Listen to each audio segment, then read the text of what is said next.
छत्रपती संभाजीनगरमध्ये आंबेडकरी संघटनांच्या वतीनं मोर्चा सुरू। बौद्ध लेणींच्या बचावासाठी हा मोर्चा काढला गेलाय।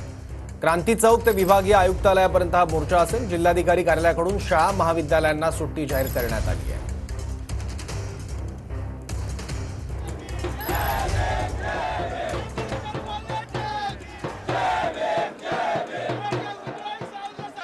आंबेडकरी संघटनेच्या वतीने छत्रपती संभाजीनगर येथे बौद्ध लेणी बचाव मोर्चाचं आयोजन करण्यात आलं होतं आणि या मोर्चाला क्रांती चौकातून आता सुरुवात झालेली आहे। काही कार्यकर्ते आपल्या सोबत आहेत, त्यांच्याशी आपण बातचीत करणार आहोत। आज मोर्चा काढताय, नेमक्या काय मागण्या आहे? आमच्या मागण्या आहेत की लेणीची स्थायिक आहे ती उठवली नाही गेली पाहिजे। बाकी सर्वजणांचं म्हणणं आहे की जे बुद्ध विहार आहे ते उठवले गेले पाहिजे, पण ते नाही उठले गेले पाहिजे। हे जे संभाजीनगर जे आहे शाहू फुले आंबेडकरला धरून इकडे काही जातीवाद गीतीवाद नाही, पण काही अधिकारी काही अशी जातीवादी अधिकारी आहे का ते जातीमध्ये तीळ निर्माण करायचा प्रयत्न करता आहे।